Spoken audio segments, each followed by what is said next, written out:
'Tis a quandary which countless refugees now face, to continue the life they built in Ul'dah, or start again in the land of their rebirth.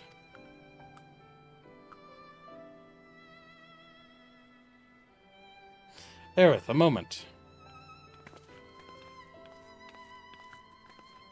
I am newly returned from Ul'dah, with a message from the Sultana. Her Grace desires an audience with you. She understands that you have responsibilities here, but asks that you visit the palace at your earliest convenience. Well, I must be away and attend to other business. Until next time, my friends.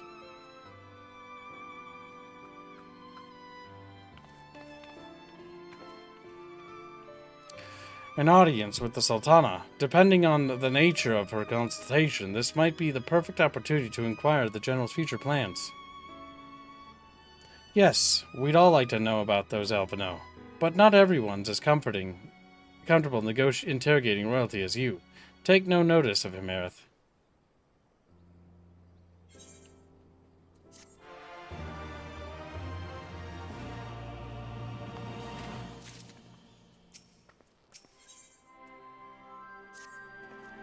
Well, the question of how to put the Mad King's treasures to good use shows no signs of answering itself. Shall we be about it, Arnvald? I am at your beck and call.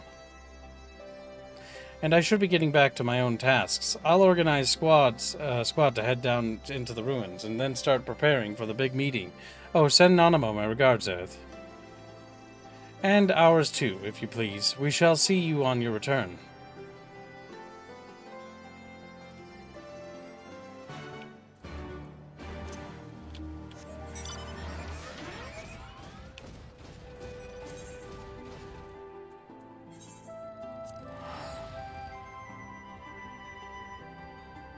My God.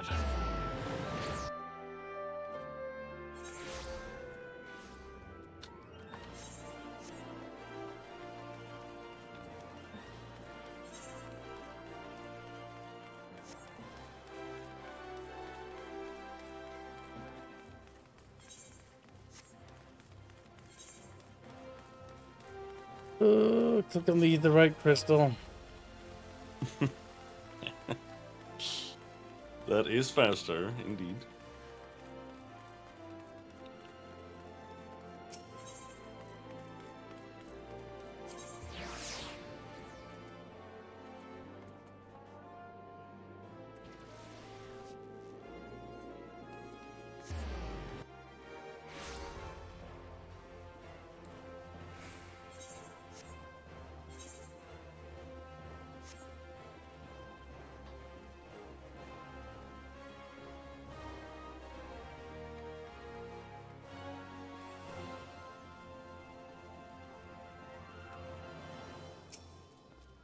You are expected, my lady. Please proceed. This seems like a roller coaster MMO. Can you confirm this? Do you mean a theme park MMO? Or I thank you for answering my summons in these most interesting times. You have been busy. The liberation of Alamigo will have far-reaching consequences, and there is a matter upon which I would seek your counsel.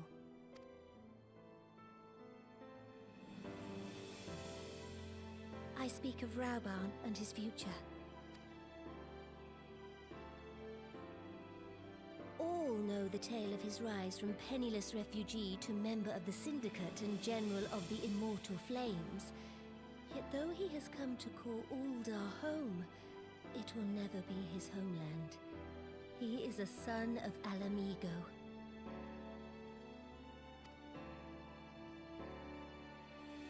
And now that she is free, I thought it only a matter of time before he sought my leave to return to her. Indeed, I had resigned myself to his loss. Suffice it to say, I was greatly surprised to hear him speak so lightly of handing over the reins in Alamigo and retaking his place at my side. I will welcome him with open arms, of course. He is my most trusted advisor and my dearest friend. But I have known the man a long time, and beneath that steely gaze, I spied a flicker of doubt.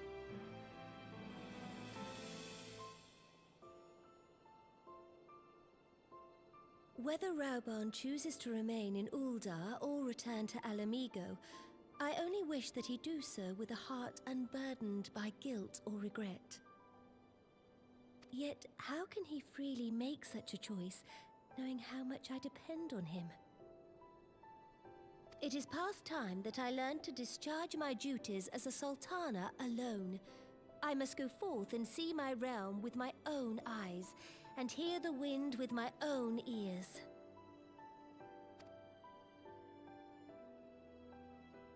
Might I have your company for a brief adventure?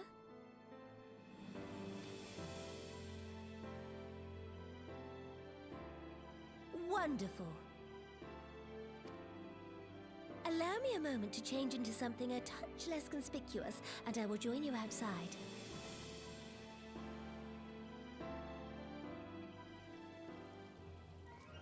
She's so much better than Lise. Yes. Lise is just kind of annoying and boring, and honestly, whenever she's on screen, I just can't help but kind of want to skip her dialogue half the time. Yeah. She has nothing interesting to say, and she's not an interesting character.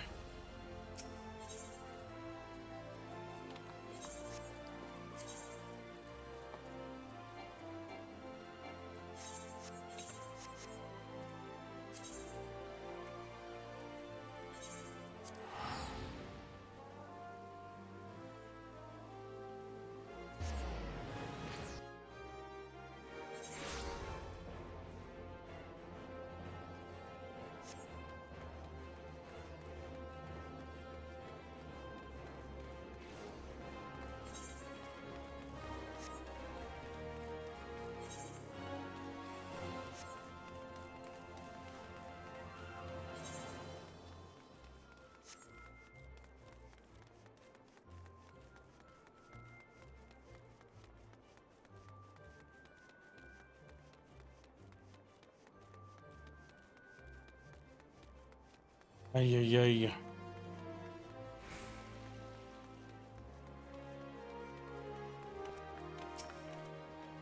What do you think of Lilira, the merchant's daughter? This is the disguise I don when I wish to leave the palace and observe my subjects unnoticed. Ordinarily, Papashan would accompany me, but for this particular outing, I need an advisor, not a minder. And that is why I requested your company. Over the course of your many adventures, you have met people from all walks of life in every corner of Eorzea, and I would make use of your worldly experience. Now let us be on our way. Our first destination is stone's throw, just beyond the gate of Nald. Then yes, Gregor. It is definitely a theme park. There are actually very, very, very few MMOs that aren't theme park MMOs. That is a rarity. And most of the popular MMOs on the market today are theme parks, and the ones that aren't are not. Usually the ones that have flopped, generally speaking. Yeah, you pretty much have to go back to games like EverQuest or something to find a non-theme park game. Because those games are really just about like going out into the world and killing enemies and like just doing things with a group. Not about doing quests and main quests and stuff. Look upon this procession of tattered tents. These refugee camps in squalor at the mercy of the elements and Thanalan's predators both. The city mighty walls offer safety, but the streets overflow with people as it is. And unless blessed by the hand of Nald himself, no refugee could ever hope to afford a dwelling in Ul'dah. 20 years have passed since the fall of Alamigo, and 5 years since the calamity. Yet the plight of the poor has grown more desperate, not less. As Sultana, the blame falls upon me. Your hands have been tied, Your Grace. Yes, my authority is limited, and that is my obstacle I must work to overcome. Shall we press on? I would follow the road to the whole unholy air.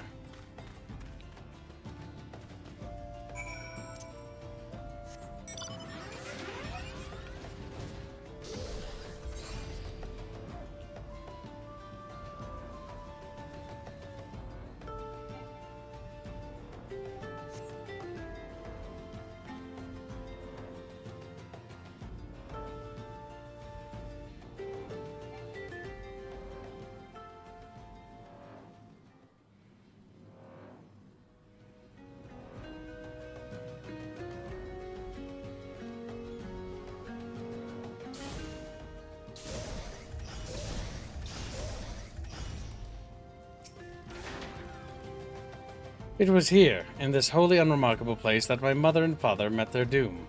I was but a child at the time. My parents were returning from an inspection of our interests in the eastern Danlan, when an untimely rockslide crushed their carriage.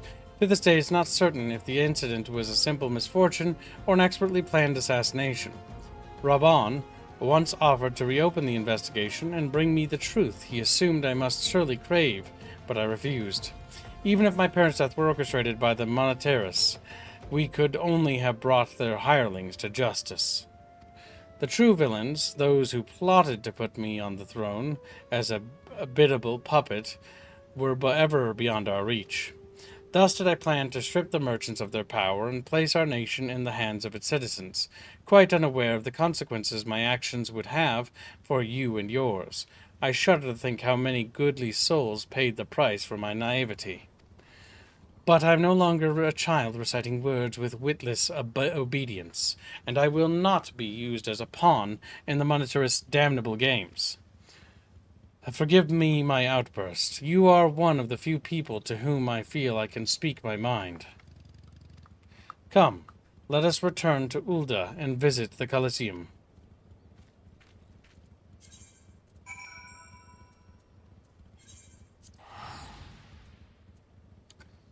My God.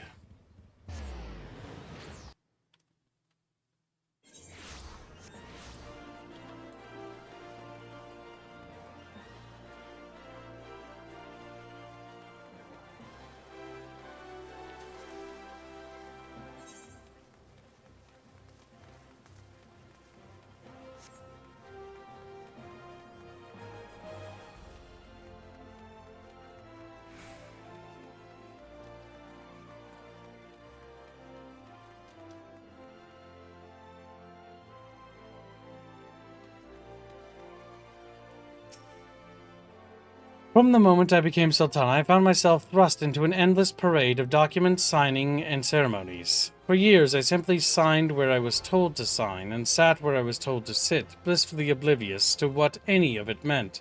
Yet one good thing did come from the ignominious chapter in my life, for it was during an official visit to the Colosseum that I first met Raban. The match I had been invited to attend was not at all what I expected. They had pitted the Bull of Alamigo against some dozen or so rival gladiators. Blinkered though I was, I would not stand for so obvious an injustice, and demanded to see a fair fight, one man against another, and my royal wish was duly granted. It was not until later that I learned of the gambling ring which had arranged for Raban to die on the sands that day. Regardless, my intervention meant that Raban had but a single opponent to dispatch, which he duly did, and when he knelt before me to receive the winner's purse, he swore that he would one day offer me his blade in service. Surrounded as I was by liars and manipulators, I confess I dismissed it as a pleasant piece of theater. But, as you know, Raban is a man of his word. Though it took him another 5 years of fighting on the blood sands, he amassed a fortune so great as to buy not only his freedom, but a seat on the syndicate, and then I had my blade.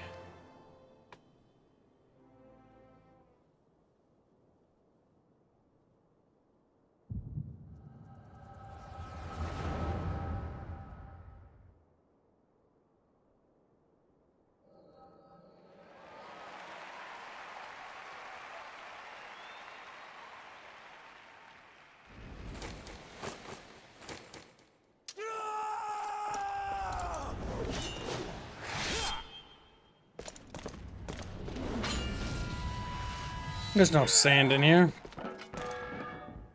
But did you see that Dark Souls parry? Holy shit.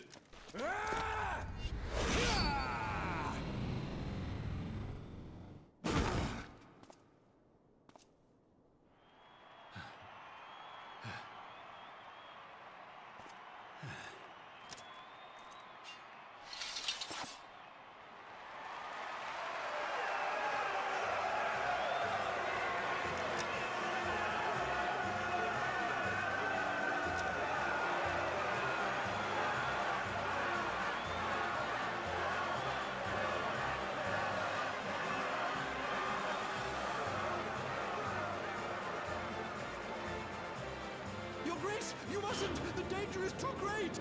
Please, Your Grace, come back! I beg of you!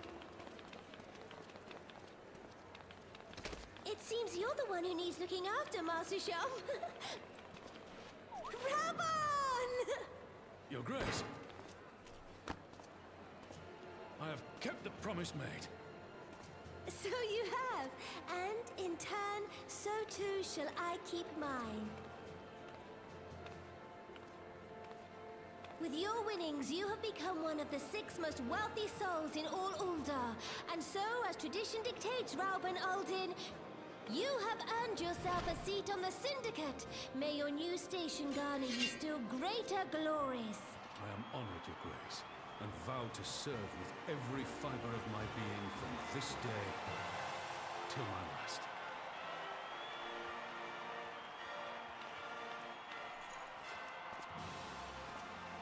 Long live the Sultana, and long live Uldar!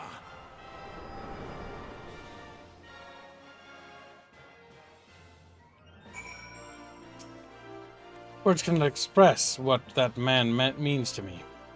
There are others who care deeply for my well-being, of course. Papa Shan's love for me is as that of a grandsire for his grandchild.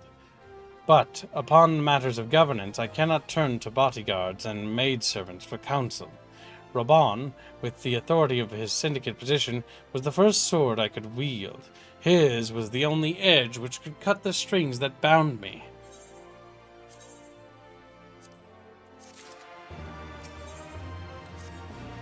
We must make haste. My absence will not go unnoticed by the Sultan's Wern for long, and there are other places I would visit. To the Anzraneth Ossuary. It's okay. We're almost done with your silly little quests about whatever the hell you're trying to tell me. About how he's important to you or something and you gotta let go or move on or some shit. We'll figure that out later, bitches.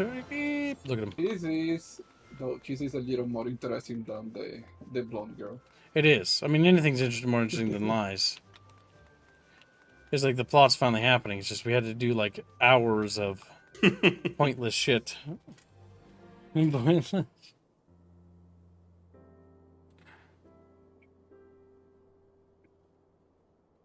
the calamity threatened, Raban led the Alliance forces into battle on the plains of Cartanu, and I remained here. I prayed with all my heart that Archon Louisoix would have the power to rouse the 12. Since that day, I have made a custom of visiting this shrine during each of my little excursions. Here I seek the blessing of Tal, reflect upon my choices, and ask myself if I am fulfilling my duties as Sultana. You are rightly celebrated as a champion because you have led the line in 100 battles for the good of Erzia. In much the same way, I believe the measure of a monarch lies in how she leads her people in times of adversity. If I am to be Sultana worthy of the name, I cannot turn a blind eye to the troubles facing Uldar. I have chosen my path, Aerith, with Alamigo. Now freed from imperial chains, I finally see a way to aid the refugees. Already, many displaced Alamegans seek to begin the long trek home. To facilitate that process, I have made a small contribution in artisan schools in Ralga's Reach for any who wish to learn new trades. Realistically, however, it will take years for such training to yield tangible benefits. But we do not have years. These people will need shelter and employment if they are to survive, and this time, the Uldan Treasury shall provide. What about that fucking treasure we found underneath the fucking keep or whatever? Precisely where and how to allocate the necessary funds is, of course, another question. Might you ask a member of the Syndicate for advice? No. Why not seek the advice of one who employs refugees? Yeah, that's a great idea. Genius. 10/10.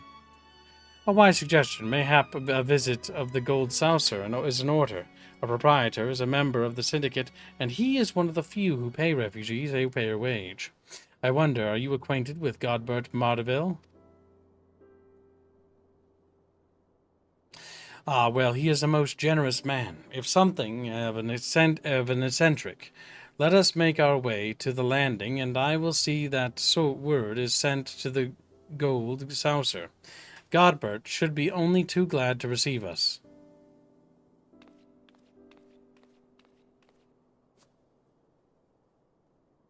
To gain access to the saucer,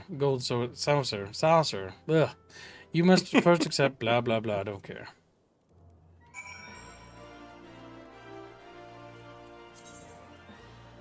I'm gonna have to go all the way to the top of the goddamn building. Well, you yeah. Assuming that you have access.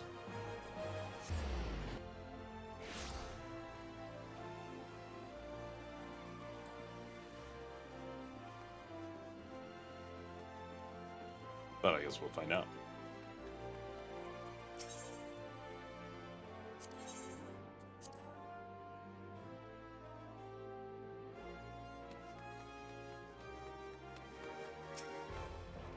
I have ridden aboard a public airship before, but this shall be my first visit to Gold Saucer. I must confess to some excitement.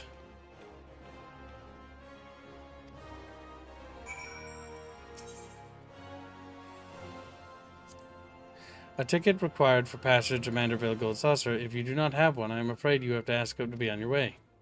Wow. Now how the fuck do I get a ticket? It's a side quest somewhere. Teleport back to the main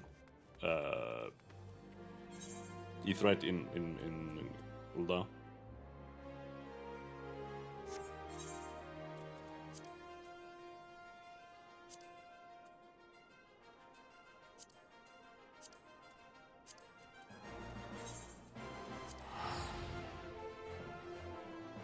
It should just be a quest out here.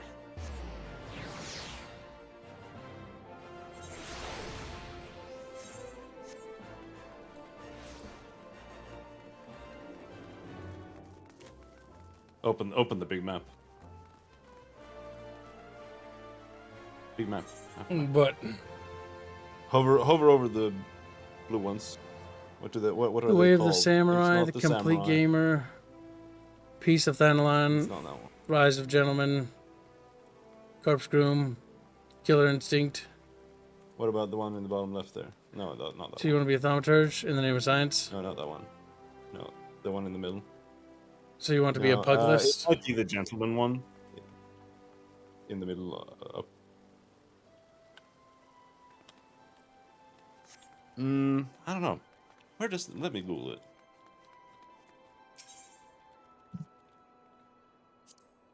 I shall wait 1,000 years. Unlock. Yeah, bitches. It could happen to you. In Ulda Steps of Null.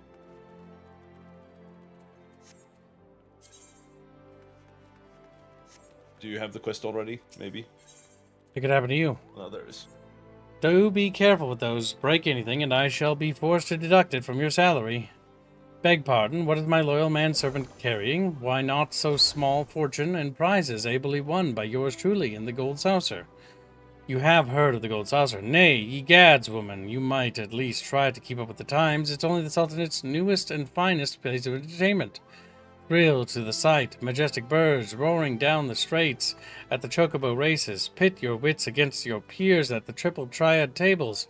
At the Gold Saucer, one can do all this and more. And if you know what you're about, you'll walk blah blah blah. I don't think you have anything interesting to say. I don't actually care. I just don't think I'm going to bother reading that.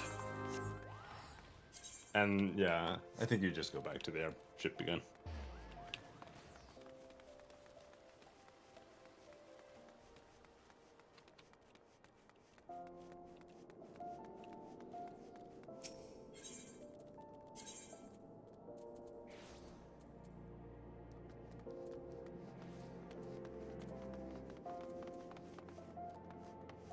You go to the Chamber of Rule. That's the closest one. The bottom. My God, Chatfish.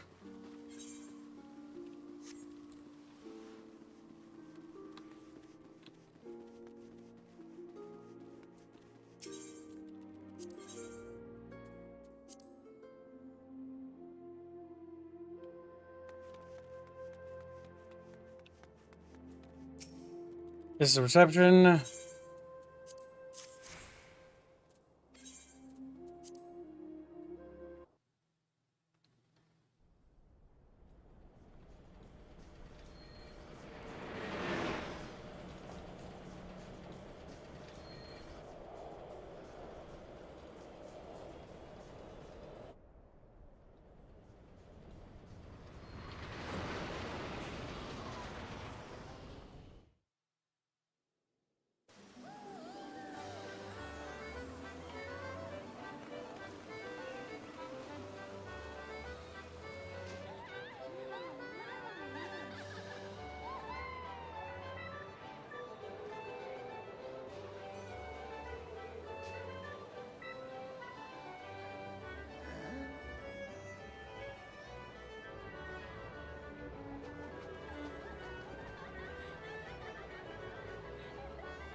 And now, he's gonna spend the rest of his days gambling. Doing chocobo racing. Yes. What's about to happen?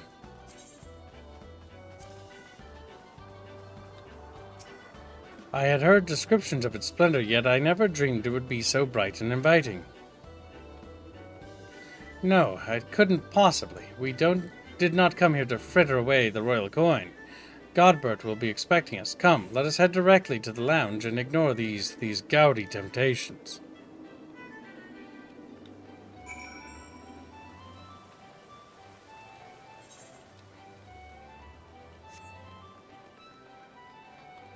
Right, she didn't go that way. What?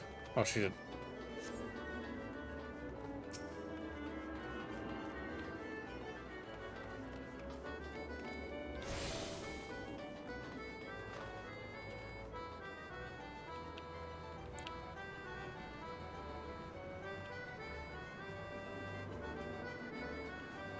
Oops. Yeah, I think it's all the way over here. Oh, it's up. There's this staircase, yeah.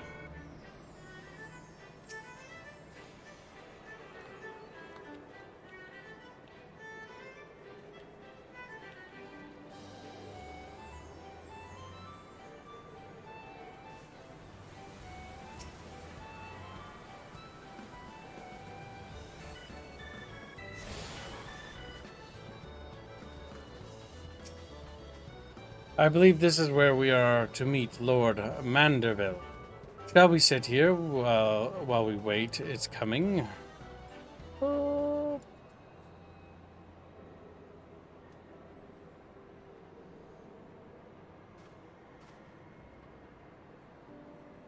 My apologies, Your Grace, if I have kept you waiting. No apologies are necessary, Godbert. My request was sudden, and you were kind to make yourself available at such a short notice. When the Sultana herself comes calling, there is no more important engagement.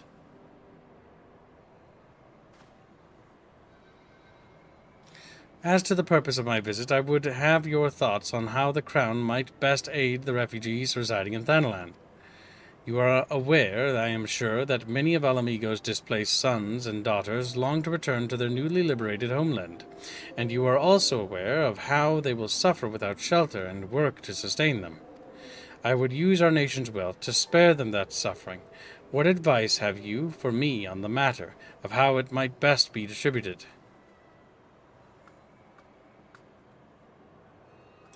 The unusual circumstance of our meeting and your Grace's choice of companion would suggest to me you desire for an honest and unvarnished opinion. I shall give you one.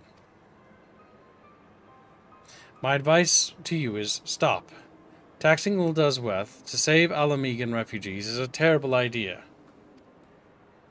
You oppose my proposition?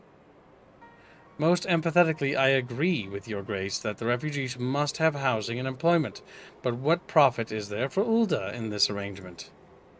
Profit? After all you have done for Giordabania's displaced, I thought you the very last person to seek benefit from their misfortune. Forgive me, your grace, but you appear to be laboring under a misapprehension.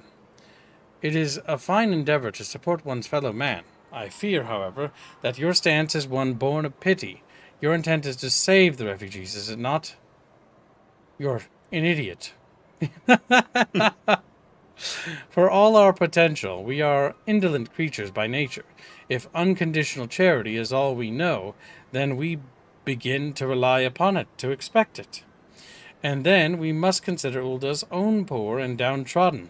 Should they hear of you spending on the nation's coin, not to improve their lot, but to nurture the distant citizens of Alamigo, it is unlikely they will applaud your generosity. Surely it is not your grace's intention to foster new resentments, but to spread goodwill.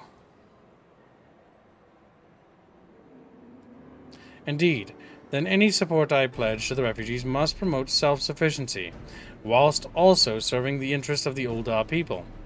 Yes, I'm actually mind-boggled that she's that fucking dumb and she hasn't considered that. It's like, if I just give my nation's wealth to another group of people, my people will be happy about it. It's like, oh yeah, I'm sure. Like, it'd be the equivalent of like waking up one morning and be like, by the way, the government's increasing taxes by 50%. What? And it's because we're gonna start giving money to like everybody in fucking Andorra. It's like, what? Where the fuck is Andorra? It's like, I've decided that the Andorrans have suffered long enough. They live between Spain and France. It's truly a miserable existence. It's like, true. Indeed, then any support I pledge to the refugees must promote... Yeah, I read that. God damn. Exactly so. Such an arrangement will create a far more equitable relationship with the returning Alamegans, even as it generates the revenue required to win the approval of your subjects. You have given me much to ponder, Lord Mandeville. I thank you for your candor.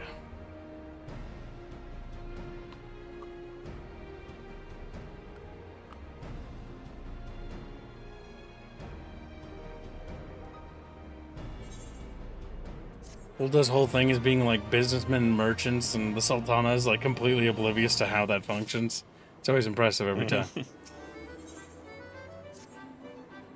Profit. The thought never occurred to cross my mind. Exactly, that's the issue. It should have. But standing about lamenting my naivety will not do anyone any good. I shall consider my lesson learned and press on. Aerith, are you perchance acquainted with any successful merchants? If my attempt at philanthropy is obliged to reap a profit, it would seem wise to consult someone with a knack for business. Ordinarily, I would not trust any agent of East Aldenar Trading Company, but if you hold this Hancock fellow in high esteem, I am content to be led by you. You may repay my faith by journeying to distant Kugane and speaking with him on my behalf. Eager though I am to visit those shores, I have not the leisure for a lengthy sea voyage. Now, assuming you will travel as adventurers are wont to do, I shall await your report by Etherite and Ulda. A fair journey to you, Aerith, and a swift one, if you please.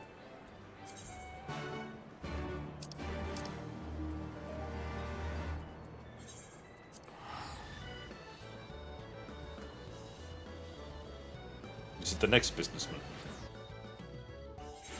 You take the Imperial jet over to Japan real quick.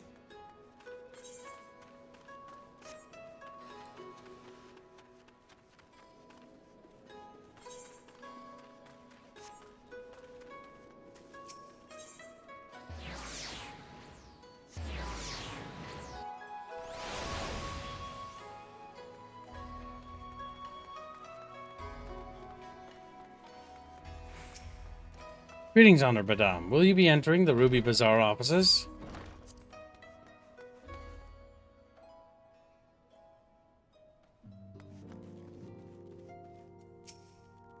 Aerith, to what do I owe the pleasure? Or are you here on business? I beg your pardon, Her Grace. The Sultana would have my opinion on how best to invest the wealth of Ulda. My dear Aerith, I have you to thank for this recognition. I am sure and I am flattered that you came to me, truly flattered. But why settle for this lowly apprentice when you could have the master? Upon matters of profit, there is no living soul better qualified to advise Her Grace than Chairman Lolorito, a man whose morning exertions are said to fill his garderobe with gold. I should be happy to arrange a meeting for you, say at the Scion's former headquarters in Thanalan.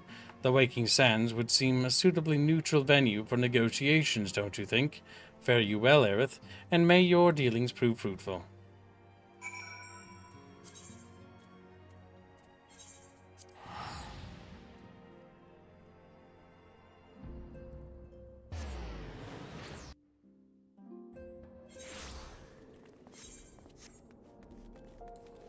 Oh, we're back in Ulda already.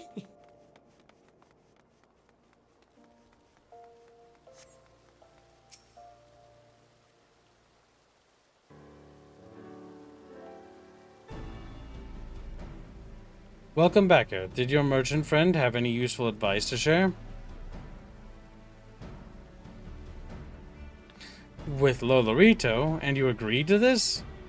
I am well aware of his standing in the field of business, but I had hoped to keep the Monetaris at arm's length, and him in particular. Nay, I cannot live in fear of the man.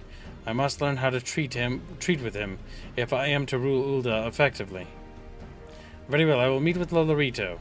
Let us go on ahead to the Waking Sands and prepare for his coming.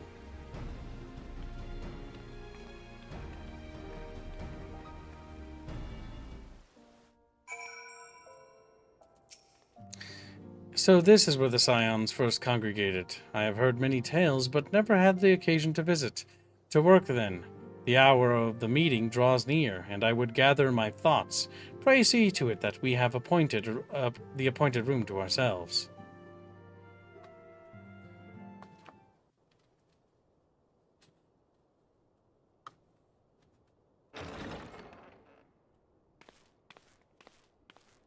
A personal summons from the Scions. This must be important business indeed.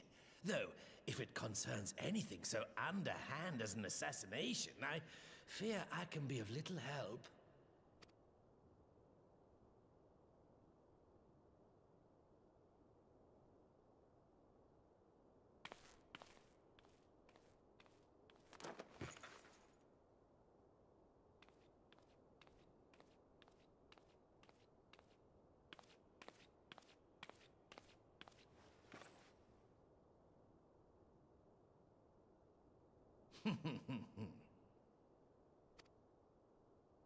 You have made your point. 'Tis indeed unsettling to find oneself seated across from an impassive mask.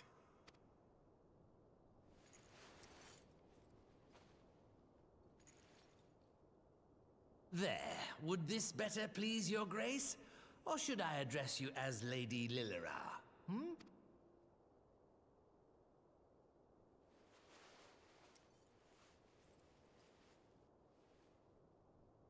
Nay, the deception has served its purpose. I am glad to see you found amusement in my little jest, Lord Lolorito, but shall we proceed to the business at hand? By all means. I must say I am most eager to hear your proposal. Simply put, I would aid the refugees camped in Thanalan in their efforts to return to Alamigo. The reparations you paid in the wake of your earlier misdemeanors will be used to fund the endeavor, together with the fortune seized from the late Teleji Adeleji's estate. But this plan is not intended to benefit the displaced alone. I would make of this an investment which shall enrich Ulda and Alamigo both. And who better to consult on matters of profit than the wealthiest man in all of Thanalan? I beseech you then, Lord Lolorito, share with us your mercantile wisdom. 'Twould seem your grace has matured beyond acts of earnest yet misplaced charity. Pray tell me more. Capitalism. Whoa.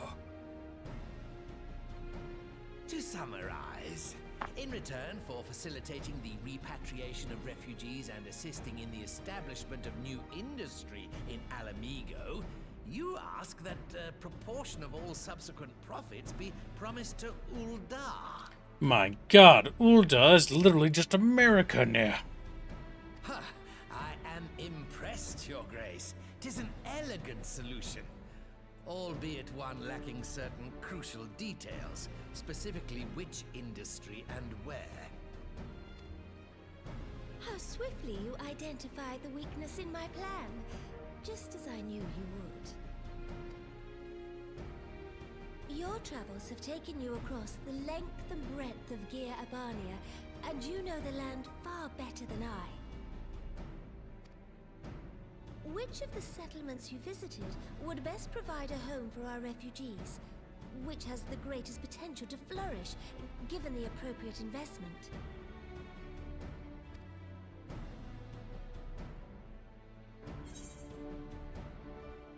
The saltery. Yes, they need salt. They can start exporting salt in mass. Ah, yes, that desolate little village on the shore of Loch Seld. I know the Saltery and its products well. The Imperial invasion brought an end to their more widespread distribution, much to the dismay of many a wealthy gourmand, myself included. Salt has ever been a transformative ingredient, and in this instance, I dare say, it could transform a modicum of effort into a mountain of gil. The local citizens will need to be consulted, of course, but I trust the East Aldenard Trading Company can be relied upon to provide its assistance in negotiating a mutually beneficial arrangement. Naturally, Your Grace. I shall dispatch representatives well versed in the extraction of this white gold and wring every last ounce of profit from its production. The Loch's bounty will contribute to Alamigo's enrichment, whilst easing the burden on the bull's aching shoulders. Oops. Well, his shoulders will be, eased up. The deal is struck then. He sounds so trustworthy. Yes, we would never do harm. He's a little guy. Little guys are friends. Little guys would never do anything wrong. They're little guys after all. I fear it will be many years before I feel comfortable taking part in such negotiations, but I shall not complain. We have piqued Lotharito's interest and secured his invaluable expertise. Thank you, Aerith. I could not have done it without you.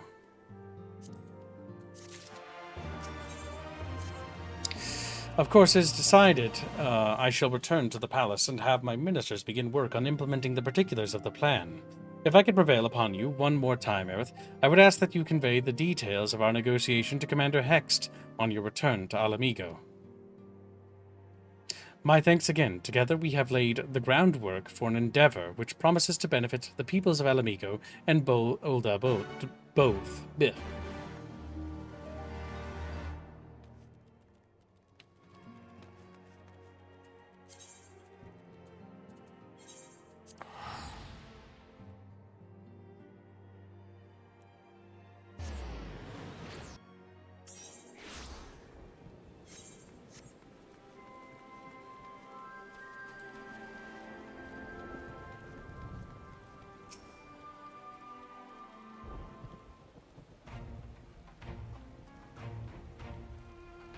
Aerith, you're back. What did Nanamo say? Oh, sorry. Are you allowed to talk about your audience with the Sultana? So Roban says he's going to return to Ul'dah, but she isn't sure he wants to. Tells us something we don't know, but I'm pleased to hear she's committed to helping our refugees come home. And this plan to revitalize the Saltery does make a lot of sense. Quite. How you convinced her to seek Lolorito's help is another question. After all that has happened, he is the very last person I would expect her to turn to for advice. But on a more practical note, Lies, assuming the interim government elects to accept Ulda's proposal, I have one caveat I should like you to include in the bargain. Alamigo must be permitted to cover a portion of the investment. We have a fortune at our disposal. After all, and allowing Ulda to provide the entirety of the capital will afford Lolorito too much control. Honestly, Alphino, it's like Kugane never happened. What exactly does a ruthless profiteer have to do to earn your trust? But yes, you do make a good point. First thing first, though, we need to discuss this proposal with the Saltery's residents. Whisker, how do you fancy explaining the Sultana's plan to your grandfather? I'd like to hear what Watt thinks of the idea before agreeing to another. Anything? Right away, Commander. Would you mind coming along, Aerith? I might need you to fill in the details. Then I shall come as well. Should Watt wish to discuss further figures, my knowledge of the nation's finances may prove useful.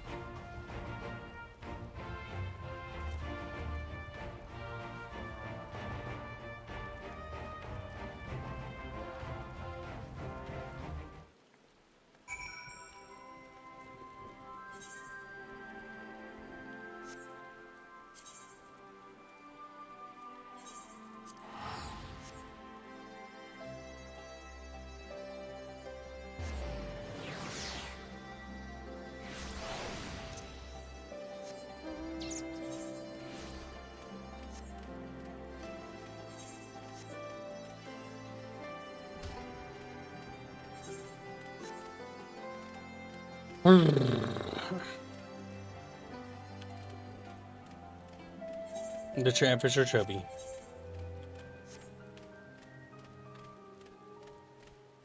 Your mouth is chubby.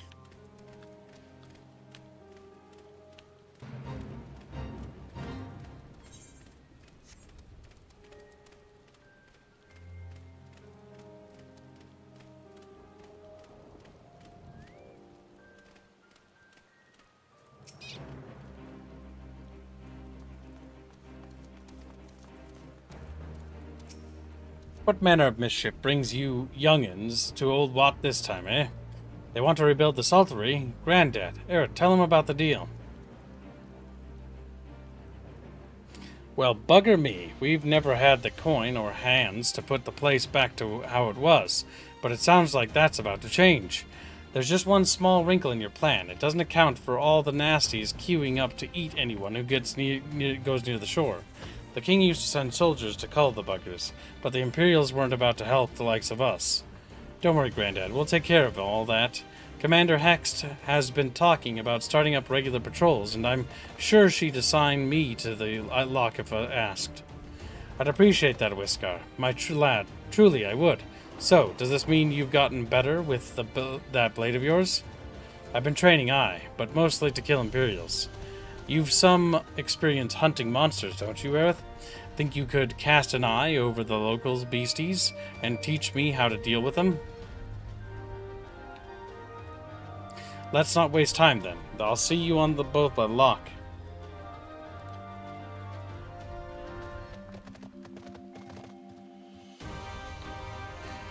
Whilst you are busy attending to the local fauna, I shall have Master Watt explain to me exactly what is required to restore the Saltery to its former glory.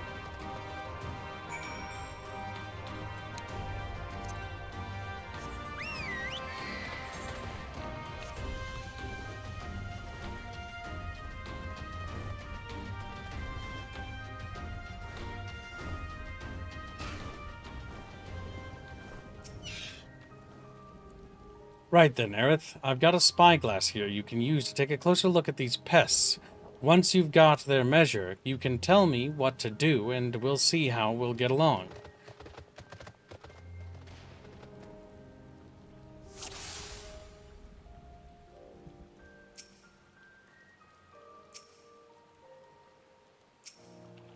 Maybe we already observed it. This one is actually really hard.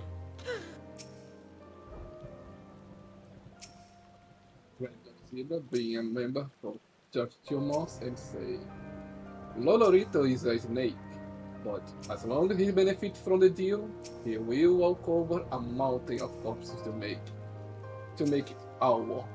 It's perfect. What the actual fuck am I doing with this? Just zoom in maximum. You just need to find the spot where the marker is different.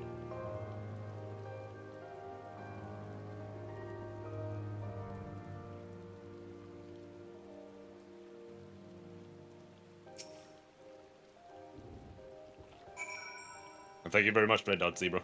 Yes, thank you. I'm sorry. I'm just flabbergasted by the retarded design of that. That was special.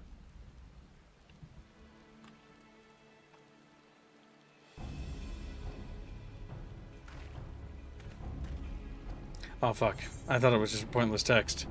Just as hard as you can. And then he'll die. Solid advice. Whoa! Alright then. I was hoping for a bio trick to this brute force it is. His dead body comes back.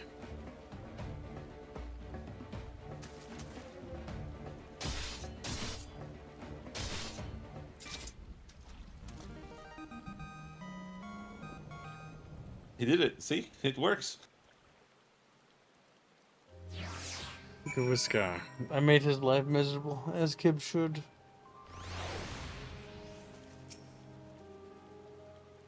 Thanks, Earth. I did just as you told me, and the wavekin went down like a sack of potatoes.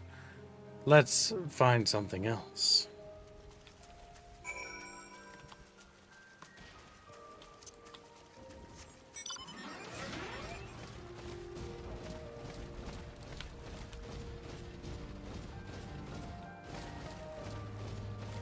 The sack of potatoes, chat. Potatoes.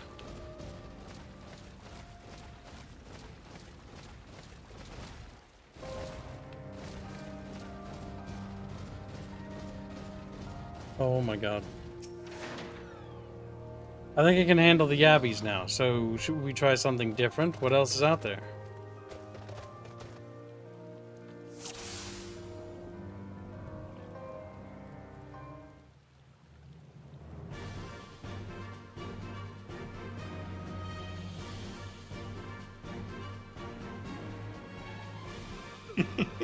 Right? They're super annoying. It's like impossible to find the right spot.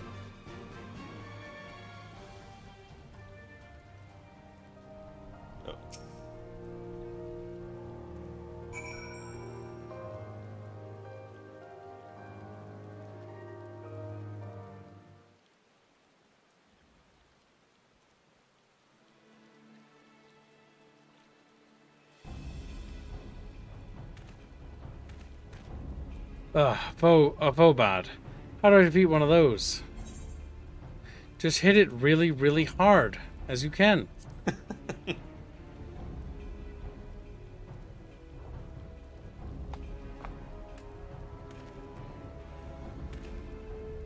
As hard as I can. Well, simple tries are often the best. Here goes. And in before, he's literally just like the equivalent of One Punch Man in this fucking setting. You can just fucking one bonk, is dead. I mean, hitting them really hard is a pretty good strategy. I don't know. It's flat. That's what we do.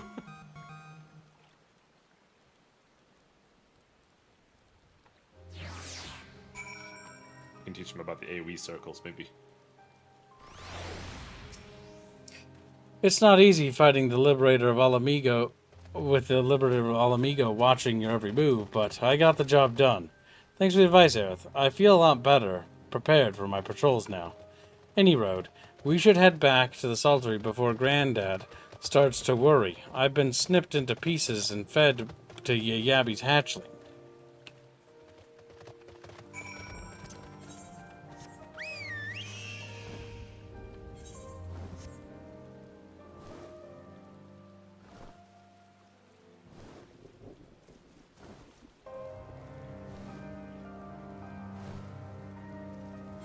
There we go.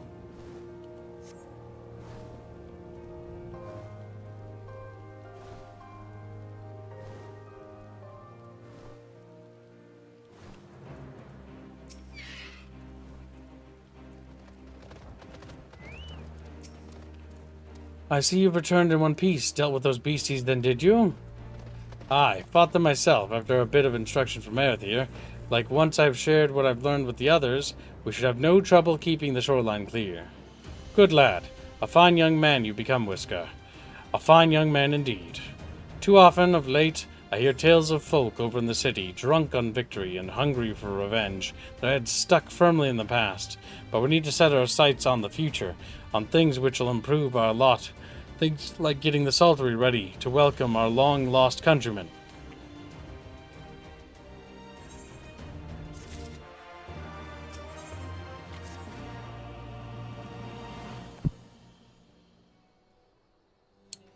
It seems Whisker has his Saltery security well in hand.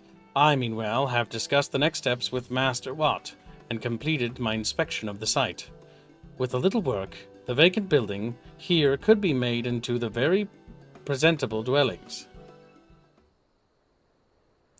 A message from General Alden. Apologies for the interruption, miss, but the General would like to speak with you at your earliest convenience. Do not feel obliged to wait around on my account. I will remain here to hammer out the finer details with Watt, and act as an intermediary with our business partners in Ul'dah. You should go. General Alden asked that you wait for him by the main gate in the Alamegan Quarter. My apologies again, miss. Fare you well.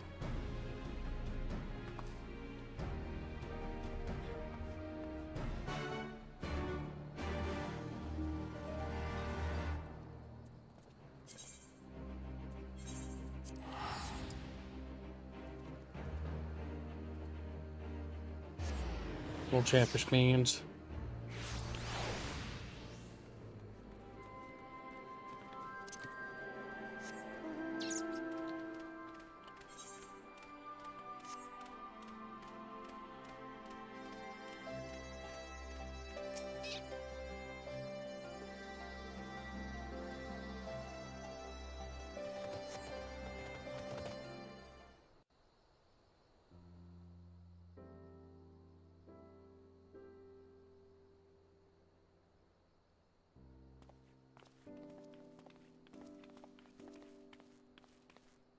Apologies for the wait. People are screaming for the butcher's blood again. No sooner have we broken up one mob than another forms. Thankfully, all have been amenable to reason, thus far. But it is no concern of yours. We must speak of the men Arenvald and his comrades apprehended in the peaks. By their uniforms, the captives were first judged to be Imperial troops. But after further investigation, their true identities came to light. I dare say you remember Yuyuhasi and Laurentius, the fugitives who conspired with Captain Ilberd in the Crystal Brave's betrayal. Aye, well, it would seem they followed him all the way to the wall. It was they who orchestrated the slaughter of the resistance fighters prior to the Griffin's infernal ritual. Were it in your hands, how would you punish these men?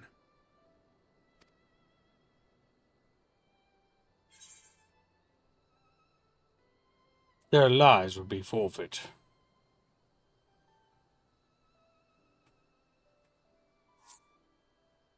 Hear, hear. There is no more fitting sentence for the perpetrators of such a massacre, and that is but one of their crimes. In any event, I thank you for your honesty. When the time comes for the Alliance to pass judgment, I'll see that your opinion is heard.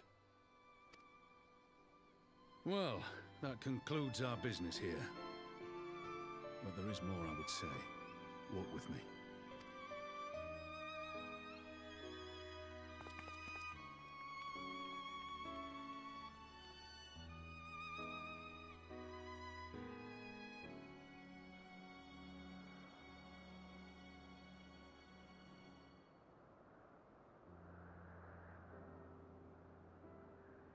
I bear a share of the blame for Ilberd's atrocities. Had I openly supported the cause of Alamegan liberation, he might not have felt driven to do what he did. Things could have been different, and I'm sorry they aren't.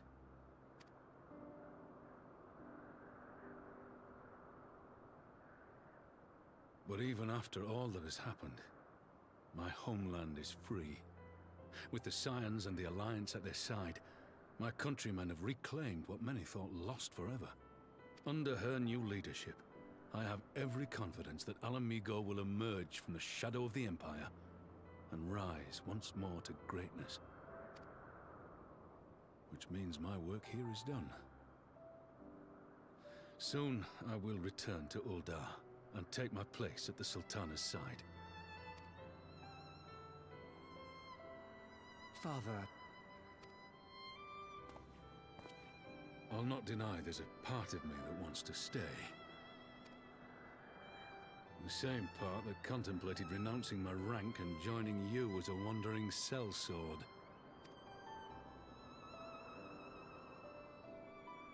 But I pledged my blade to Nanamo, and I will not betray that oath. Is this truly what you want, Father? It is. Ever has my sword been hers to command, and ever shall it remain.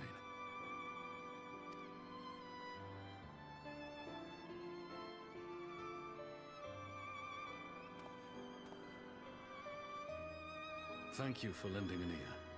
When all the rest are clamoring for me to stay, I trust you'll send me on my way.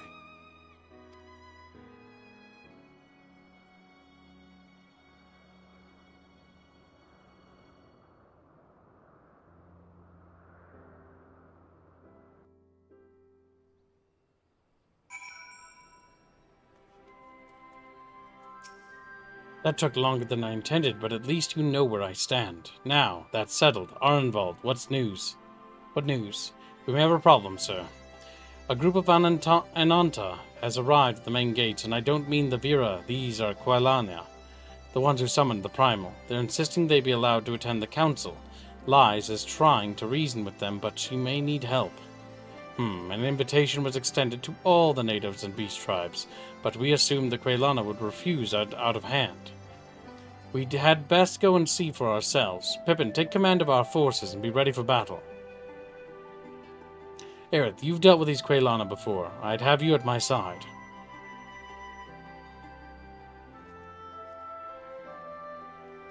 This is probably the ideal place to wrap up, I think. Actually, maybe we do the next one. But we could stop here if you want to. But the next quest is the last quest of this patch. Oh, and then it's the expansion? No, then it's the next patch. You piece of shit. And he's like, You probably did play it, but it's probably bad. Well, if we're about to wrap it, then we might as well just finish this quest. Yeah, it's you hand that in, and then the next one called Return of the Bull. That's the last one for this patch. Of course, there are 5 patches. What are you wondering about? Damn it to me, Blake, you fat fuck. He's like, oh, he did, kib. Genghis has a question. That looks thoroughly like a browser game, I'm not gonna lie to you.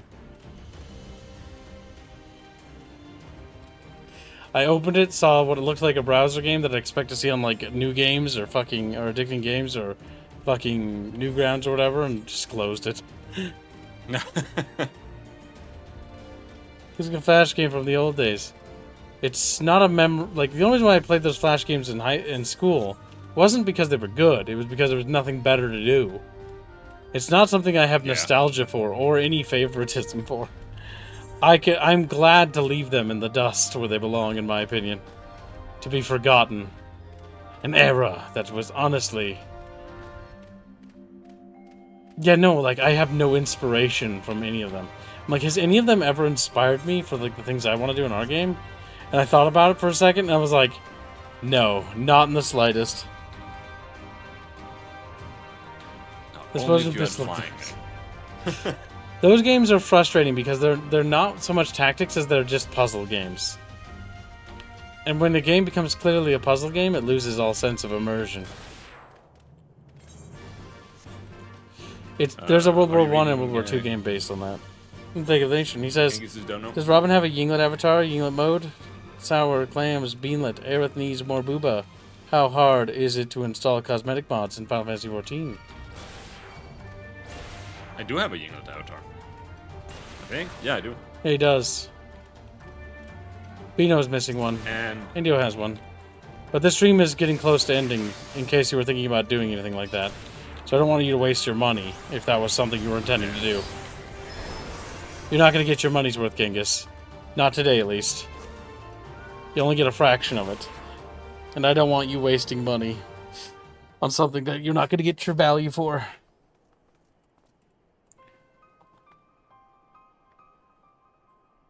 Aerith, Raban. Gods, it's good to see you. Ah, the Slayer has come. We have not forgotten how you sinned against the Lady of Bliss. But we did not come here to shed blood. You claim to seek harmony with all who call Germania home.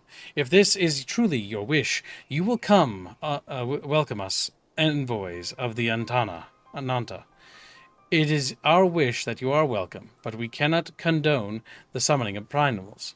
If you want to enter the palace, I must ask that you first surrender any crystal jewelry. You have my word that it will be returned to you when the meeting is over.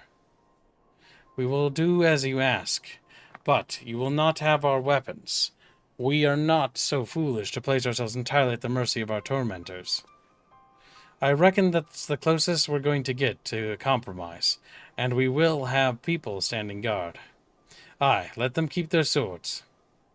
Then we have an agreement. Lead the way to your meeting chamber. And yeah, Genghis, it used to be really easy, but I think they kind of clamped down on it, so not. Why do I have a feeling we've welcomed a viper into our midst? If we're lucky, they'll assassinate lies.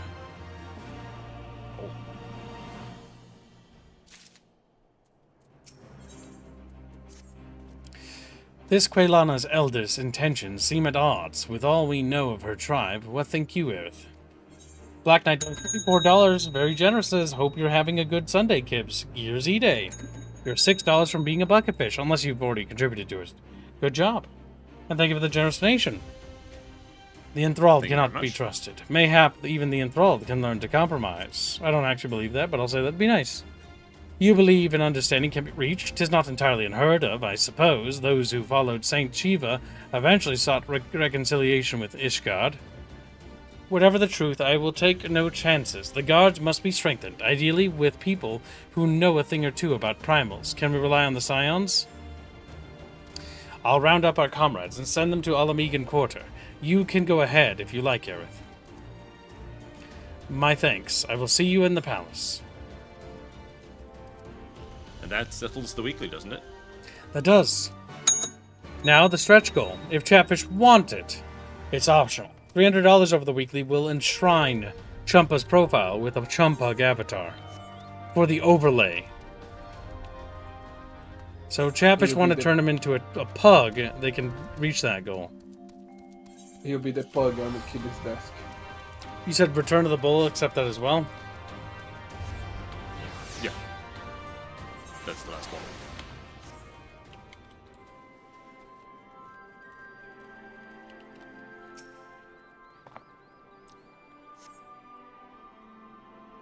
And yeah, I'm having a decent Sunday.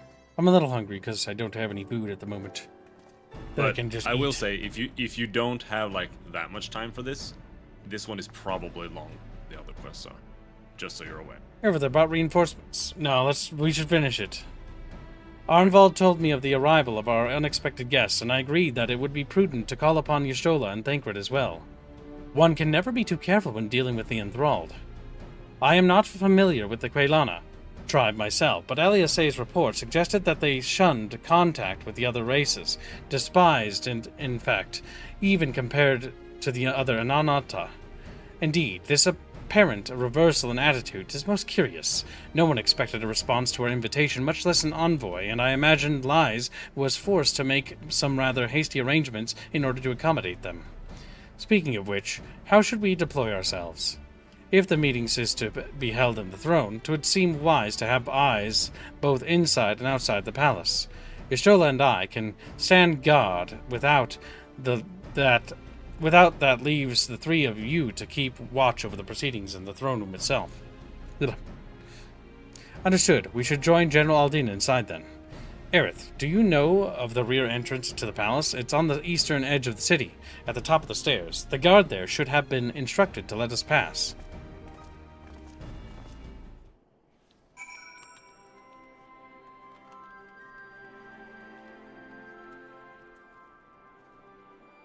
That's fine. Just asking for a friend. No, says Polly. No, no, no, no.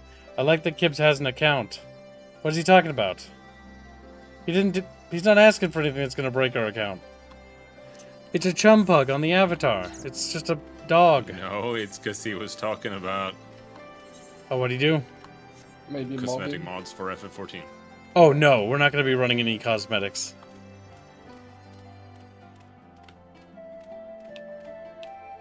Also, this is Polly. Polly's invested a lot into the series. I will respect Polly's wishes for this. Just as I will respect Genghis's when we get the next reading of, Oh my god, it's not called Don't Starve Together. Fucking brain. Fucking... Out of placers. My brain's like, Don't Starve Together. It's like, what? It's because the food, I swear. You're with the Scions. Miss General Aldin left orders that you were to be escorted inside if you'll follow me. As I intend to have the Out of Placers mode activated for the entire stream, just for you, Genghis, when we do it. I'm such a nice kid, aren't I? Nicest kid ever? Say it. Say it. Say it. Only kid ever.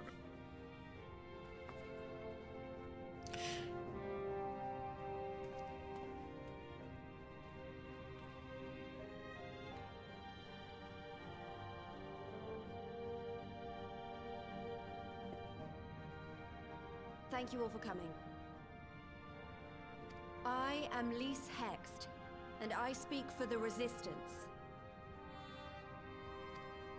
Among you are village elders, refugee leaders, envoys from the Ananta and the Kikern. You've come from every corner of Girabania to help decide the future of Alamigo. But before that, I want to ask you a question. What was the first thing you noticed when you came in?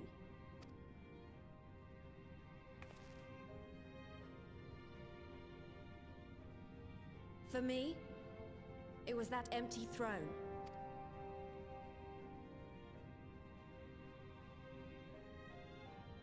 It has no one to sit on it now. No viceroy, no king. Would any of you like to take their place? Or should someone else sit there?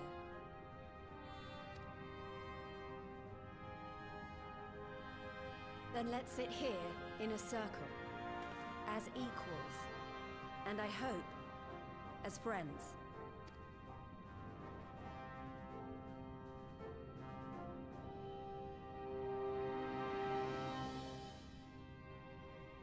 Ah, yes, on the hard floor.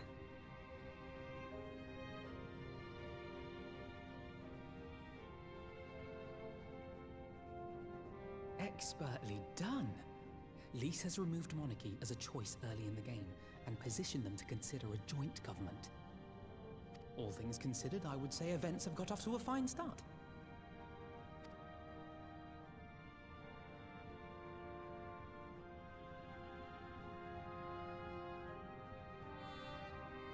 And that is Alagana's stance on the matter. Thank you, Ragenford. Another vote in favor. Next, let's hear from Shanti of the Kaliana. Tell us, how do your people feel about the idea of a republic?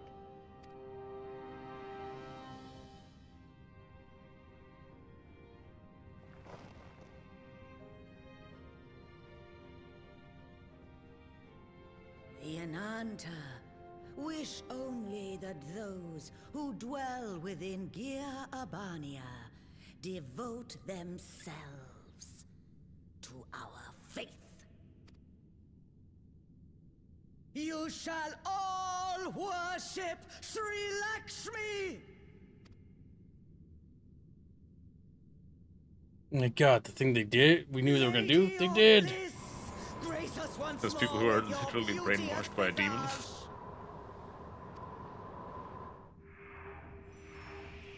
It was kind of brain dead of us to let them in here. Everyone will circle this snake and beat her. And if any of them get, like, fucking consumed in that, I think Eli should have her head lopped off. This whole fucking thing was her dumbass idea. We gotta reuse this boss. This can't be happening. No crystals were allowed through the door. Ah, but you see, Worry about the how of it later. We need there to were crystals in the floor or some shit. or the primal will make thralls of them all. It's up to us.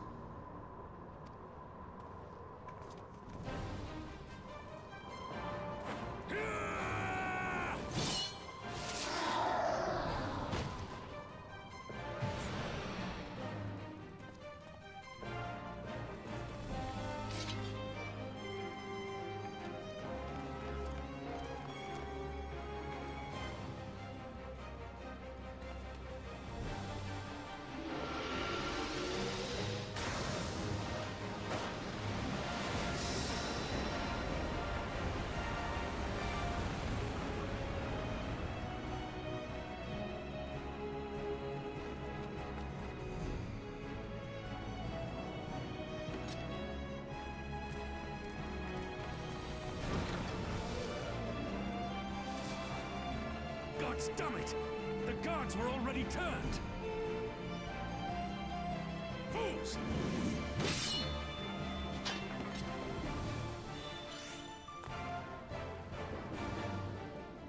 Wait, Pikachu. No, you don't! The Kalyana would see us all enthralled. Then they're going to be sorely disappointed. We have the Warrior of Light and Arenvold to shield us. Aye, but they can't well defend your guests and attack the Primal, can they? We're stuck on the back foot.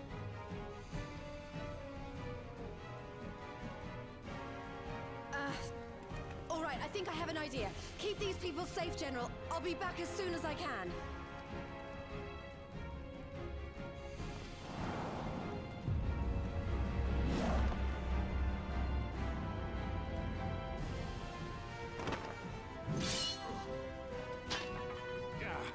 Whatever she's about, you'd best make it quick.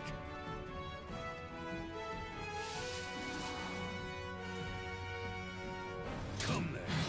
Who will be next to die on my steel?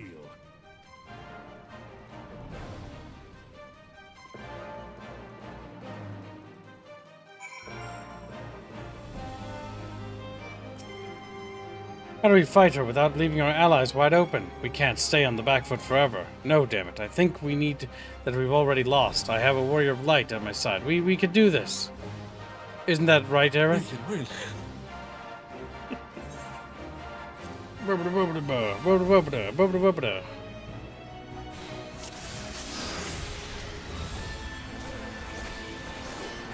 Leaders of Giravanya, accept my love, worship my light. She means to enthrall everyone. We have to stop her. Notice you have a little button there.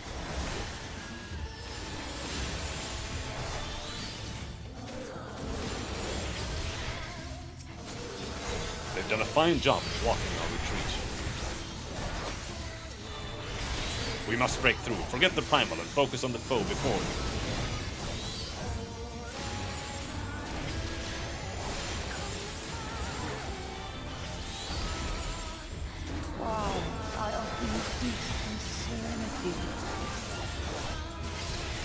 Surrender yourself to me and give up the freedom we worked so hard to win, not like.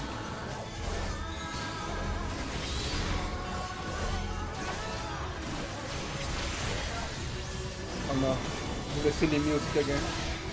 The very unfitting combat music, yes. The balls are your main priority.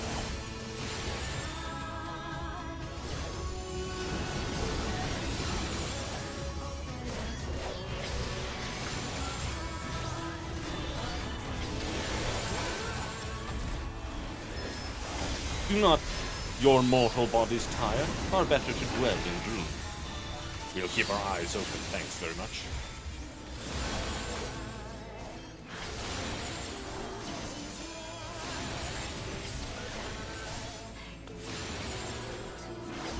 Yes, indeed, balls, Stone Age. Balls. Big blue balls.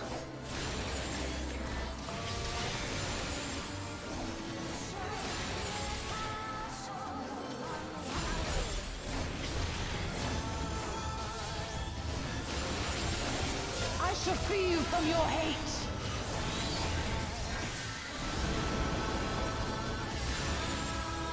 There are too many. We can't stop them all. You suck, Animal.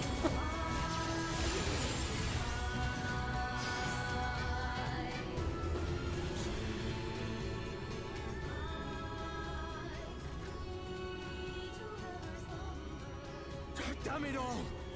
It's only a matter of time before we miss one.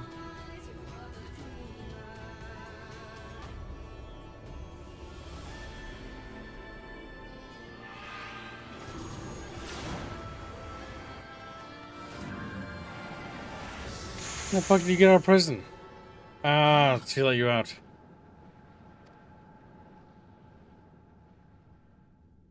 What of it? Do you want to kill this thing or not?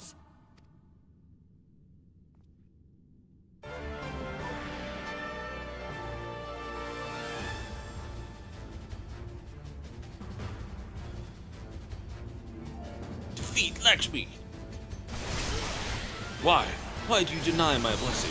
You who defy me shall rest in death. They brought you into this world over a mistake I made, and I'll be damned if I let you taunt me with it.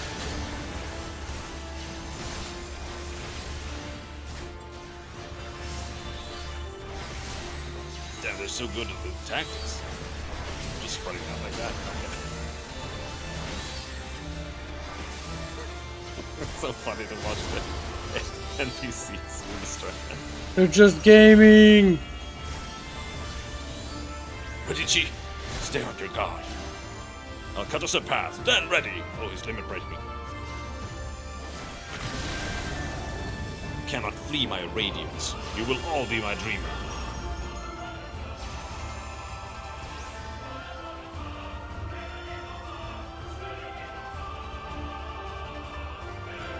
We'll lock her down as best we can. The rest of you need to run. Ugh, I'm trapped. Quickly now, while the primal is... Please? Escape, we must flee. I can't run away from this. They need us. Then we stand and fight together. Alphino, the envoys are in your care. Surely you do not mean to. Very well. I shall see our guests to safety. They forsake eternal bliss.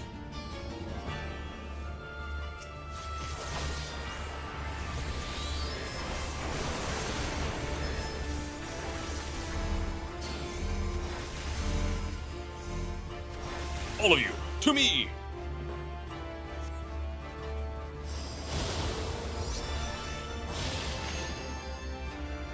Why are you two staying? She still has more than enough strength to outdo you both. You need more than 3 to best a primal, and if we let you fall here, then we'll be left to stop her.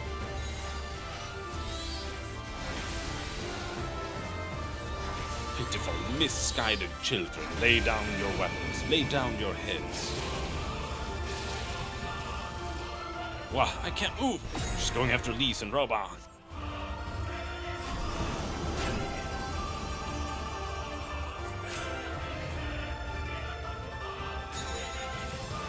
Good job. Did it.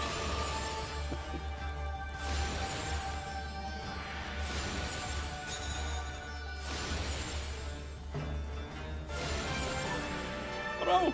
Roban!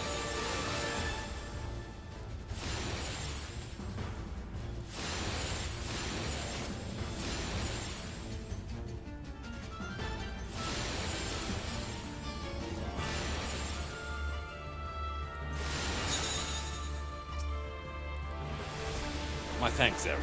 I'll make sure my steel is worth the effort. Again and again, you refuse my gift.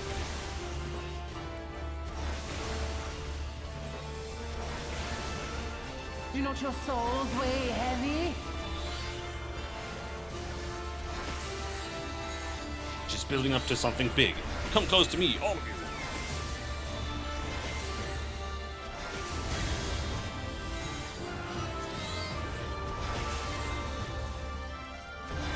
Nice work, Fordola.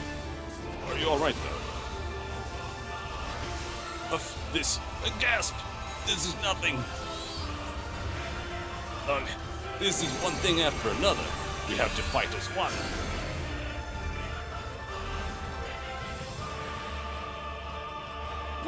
No, she's stacking on top of you. What a bitch. Fordola's evil.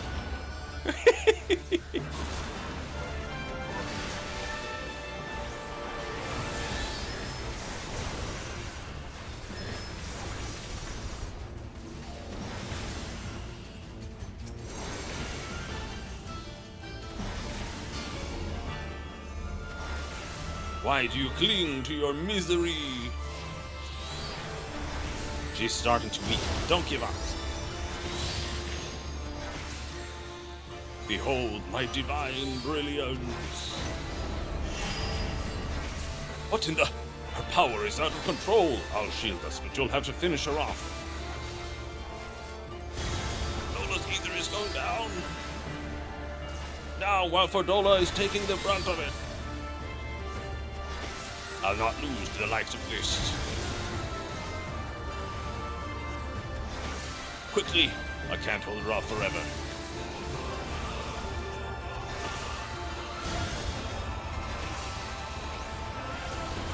Yeah!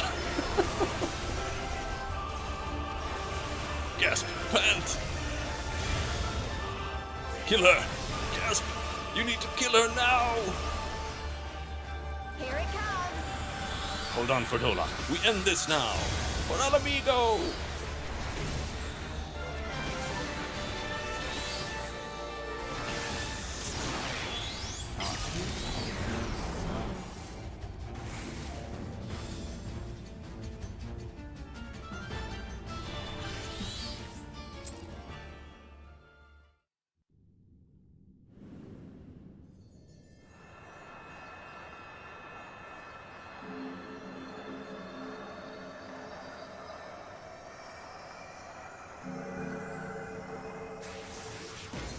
Finally, someone living break.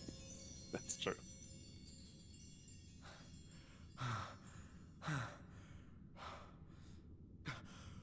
We did it! We beat her!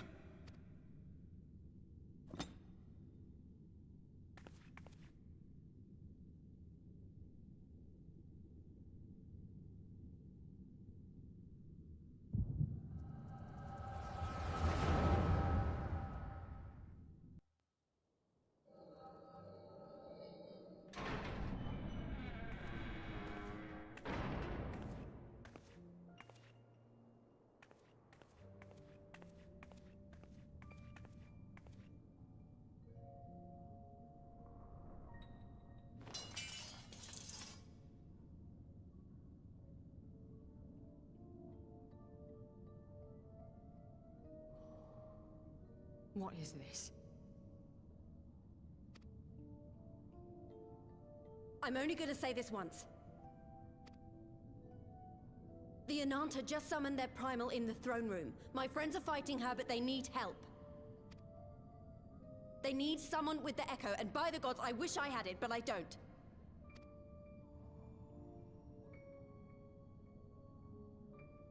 I told you before that you still had time, but things have changed. I need your answer now. You can end it like Xenos, or you can fight for Al Amigo. Your choice.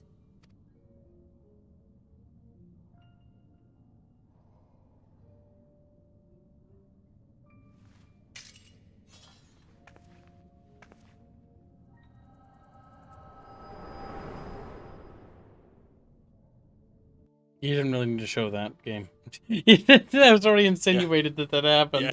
Yeah. That's for the retards in the audience.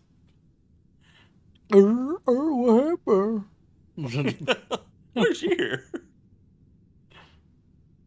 Is she nice now?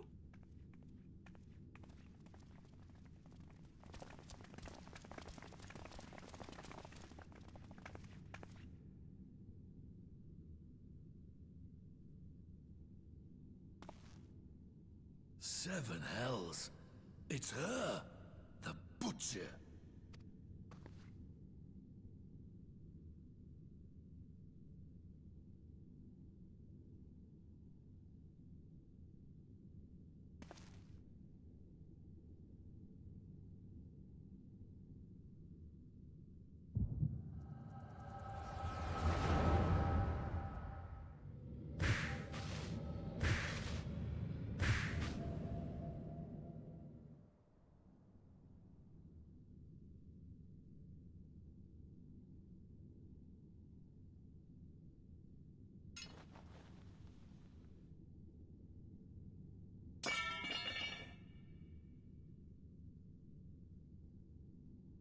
It's done.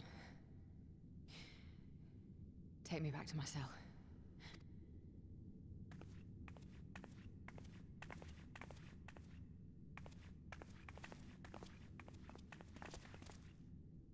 You are not forgiven.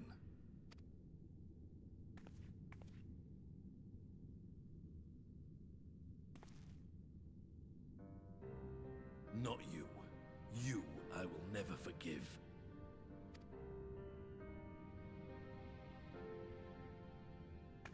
But I will thank you.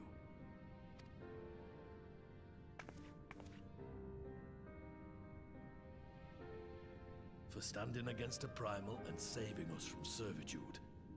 You have my thanks.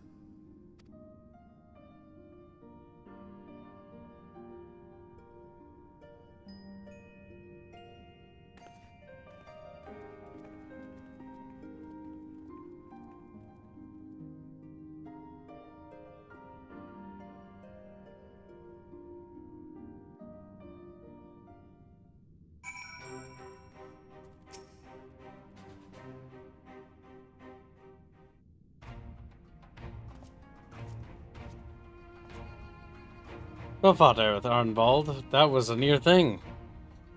Aye, you stand against the Quaylana. Have a brief indeed. Had you not volunteered for guard duty, we'd be enthralled, surely, as our sentries were. They must have planned this far in advance. Security was my responsibility, and I know how dangerous primals can be. I should have... God, it's my fault. Yeah, shut the fuck up, Lies. Nay, lass. We're all... No, it is her fault. Caught unawares. We will take this as a lesson and watch our own more carefully in the future. You can be sure that the lackeys who smuggled the crystals into the throne room weren't the only thralls in our ranks. The soldier who first spoke up in favor of Quaylana keeping their weapons springs to mind. A primal's servant is betrayed by his aura. If you mean to conduct an investigation, I can identify any others acting under Sri Lakshmi's influence. Thanks, Jistola. We'd appreciate the help.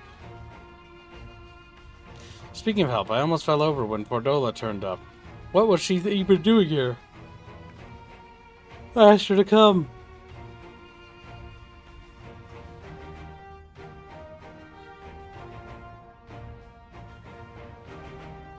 Well, that explains it then. It's sad, but Ragnfrid was right. Her victims will never forgive her for what she's done. But I don't think Fordola picked up that sword looking for forgiveness. She just wanted to fight for her country. If you say the world in which Fordola grew up is partly to blame for what she became, then as an Alamegan, I feel responsible for improving that world. We can't ignore what's happening right now. God damn you, Stola, I don't want to read what you have to say. I know it's idealistic, but I want to help people to like their grievances and peace, blah blah blah, and all the thousands of meetings. 'Tis a long and arduous path you have chosen, but one well worth walking. Rest assured that I will do what I can to help you reach your destination. Thank you, Elfino. The first step will be to get to our representatives back to the throne room. They're a little shaken, but not one of them seemed ready to run. We're all determined to finish what we started. I will see that you're not interrupted, Aerith. You and the Scions are to stand down and get some rest. You've earned it. What a pain in the ass to read. Oh my god. It's worse when it's just gay and cringe. Yeah.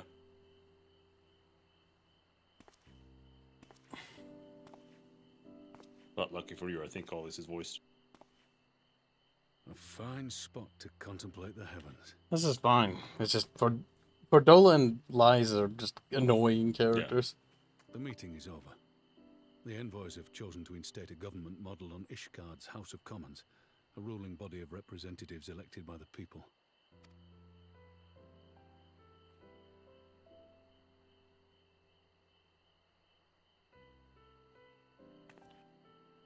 It is a fair decision, and one which signals the end of my part in all this. But I would gaze upon Girabania's stars one last time before I leave.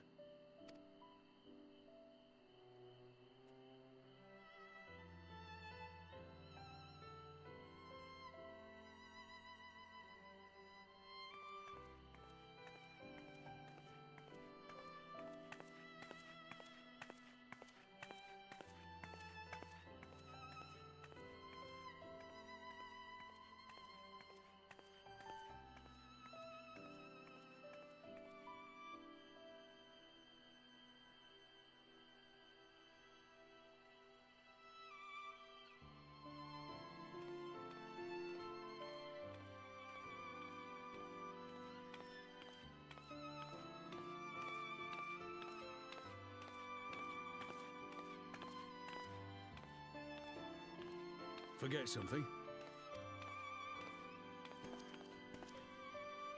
Your Grace, there was no word.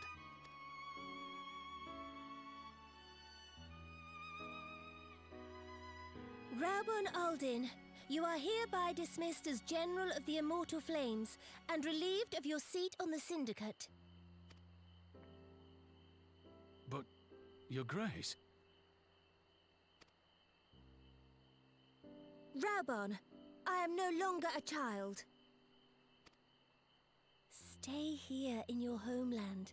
Work with your brethren. Rebuild Alamigo. You desire to stand alone.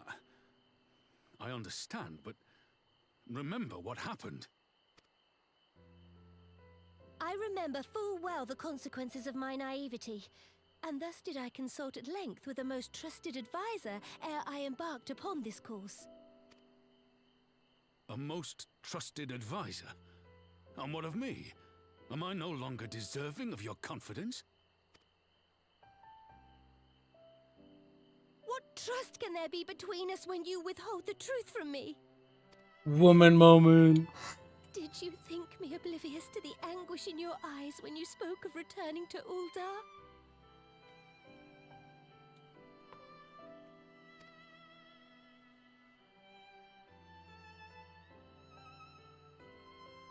For years and years, we have trusted one another. Yet now you refuse to confess your heart's desire? I swore an oath to you that day on the sands. I pledged my sword. And it has served me well. But in Pippin you have forged a new sword, as sharp and deadly as the blade you bequeathed him. I will show you a Sultana who can wield every weapon at her disposal, including Lolorito and his monetarist cronies.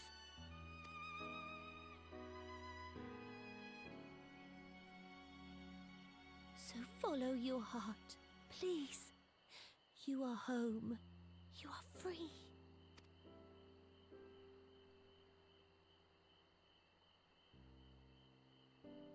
Nanamo.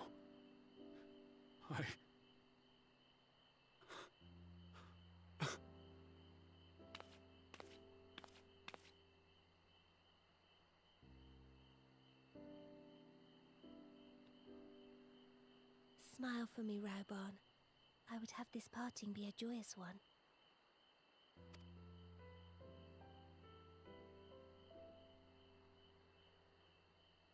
Thank you, Your Grace. It has been an honor to serve you and Uldar. Tomorrow you will serve Alamigo and fight for the good of all Eorzea. Am I understood? Yes, Your Grace.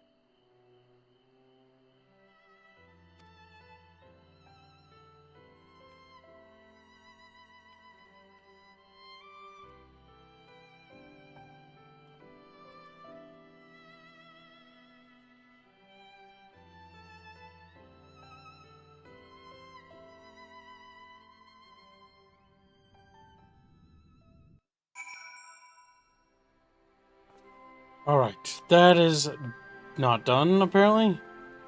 No. God damn. I said that it was longer. I'm ready to be done with this. I'm ready to Alt F4. Thanks for shielding us from Lakshmi, you two. If you hadn't been there, the rest of us would be worshipping her by now.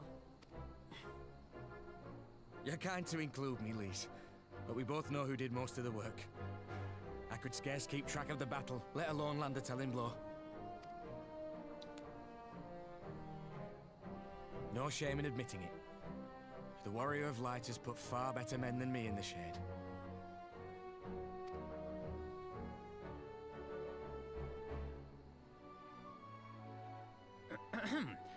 Did I mention that I encountered the Sultana in the palace? It would seem Her Grace has come to Girabania to oversee the final stages of her relocation project. She was in search of General Oldin, and I directed her to the rooftop garden. I do hope he was still there. Are you in the habit of gossiping about the affairs of royalty, Master Leveilleur? Certainly not, Your Grace. I was merely informing my companions.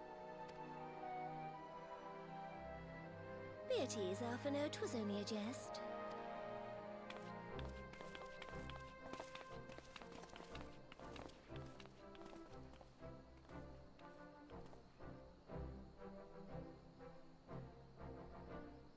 But I must yield the floor to Rauban. He has an important announcement to make.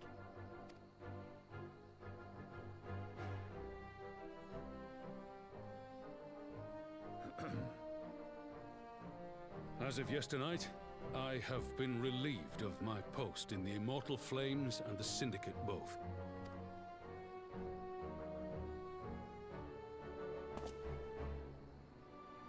I shall be assuming my father's duties.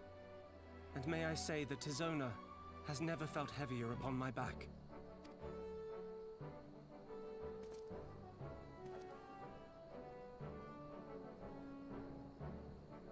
Twould seem I am in need of employment. Mayhap one of my old acquaintances can introduce me to a mercenary company or some such. You may be getting on in years, father, but you'd struggle to find a band of sellswords who wouldn't snap your hand off. Your remaining hand.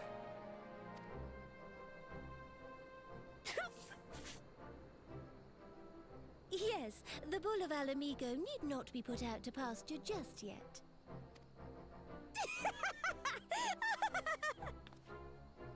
Your Grace has developed a wicked edge to her humor, and you, Pippin, would do well not to laugh when the future may hold the same for you.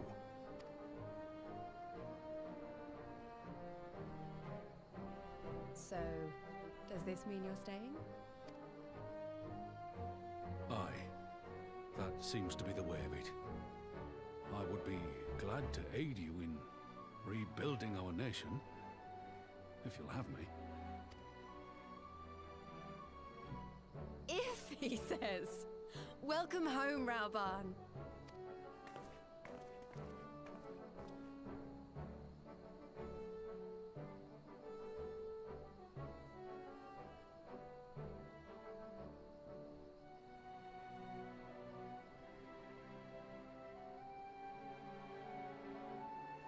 Well, that was unexpected, though you seem distinctly unsurprised.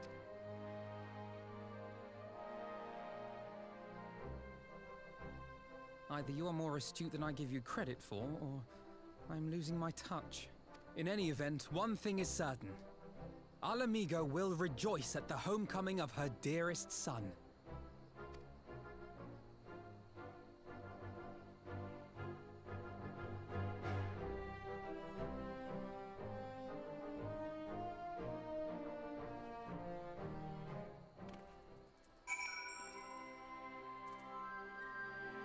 Yep, it's not green yet.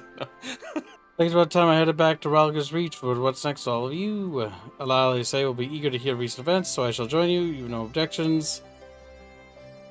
And welcome. I don't care what Lies has to say. I just don't care. She's getting skipped.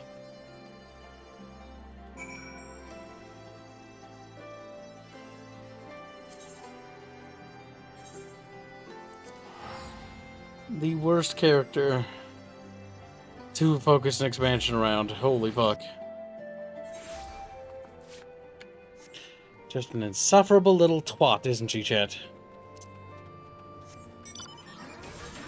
She just rambles and rambles without saying anything of substance or value. Yeah. It's, yeah.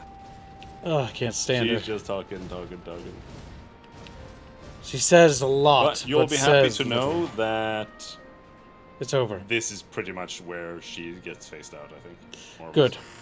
Good riddance. She sucks. But this is where we'll wrap it. Alright, chat. Oh, fuck. Oh, fuck. I don't even really care. I don't care. I was just gonna skip it off stream, honestly. Like, what's she gonna say? Like, I have feelings, I don't care. Well, here we are again. Alphino has regaled me with the thrilling tale of some sort of blah blah blah. I was patrolling palace grounds and thanked Ridden Yashola when we were, brapping loudly. As others have said, we were lucky to have our Echo Blast champions nearby. Then they say a bunch of frivolous text that doesn't matter. Oh my god, help. This is written by a monkey. You can't say that again. This whole episode has been a lot of procrastination lies, hasn't it? Indeed, violence is bad. In any case, summoning Lakshmi is bad. Which isn't to say something. It's apparently to say nothing. That would be a question for the Resistance' newest recruits, a military commander with far more experience. What, the Bull of Alamigo? We call it an army of the Resistance. It's really a collection of smaller independent groups. And when Conrad passed his command to me, that authority only extended to the freedom fighters based in Rogers Reach. Something about passing, something about something. Indeed, we should probably have Raban do it. Nanamo's with settlement initiatives. I like that our promises. Potatoes grow and the sands of the dirt. I just can't. I can't be fucked, chat. She has nothing of value to say. All that fucking dialogue is what we've just established already. Like, it's like... Yeah. It's just regurgitation. Do you remember the last episode? Do you remember, like, 5 seconds ago when we talked about some fucking worthless shit that no one gave a damn about? Like, yeah, I remember. I do give thanks to the Kami, my makeshift wrath, withstood the fury. I like how nobody who's evil gets what they deserve in this fucking game. Like, anytime somebody commits, like, a heinous crime, they just get away and become friends. I hate the writing for that so much. But their generosity ended. Without coins in our pockets for new attire, we are doomed to Jetsam. Oh, it's poor Gosetsu. He's a likable character, but that character would probably be stoned to death on the spot. Did she just fucking hit her head or something and forget everything she did? These dangos are delicious. Will you have one? More sweetbreads. I surrendered my blade to secure what few coins we have.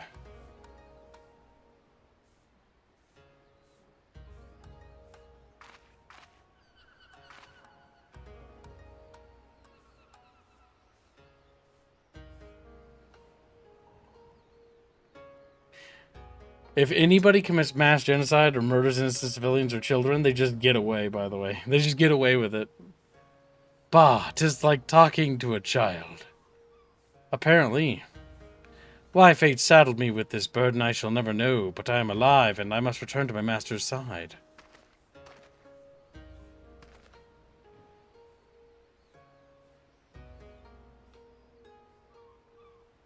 Come, Suyu. We shall find a ship to carry us across the Ruby Sea.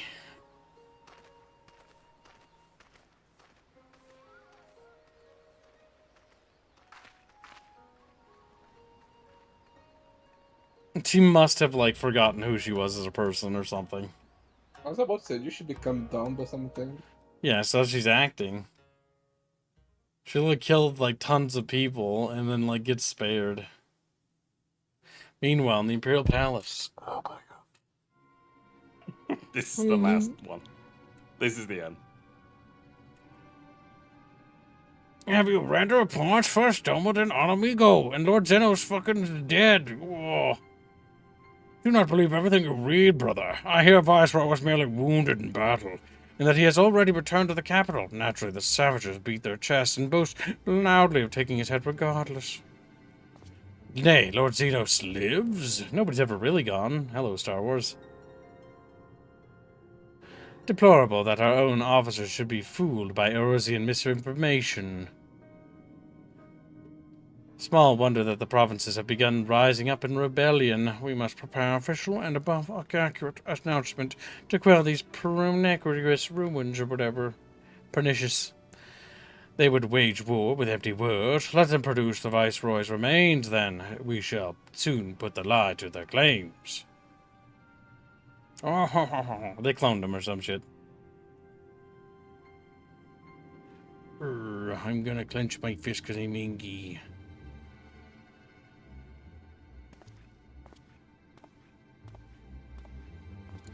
Somehow, another character didn't die.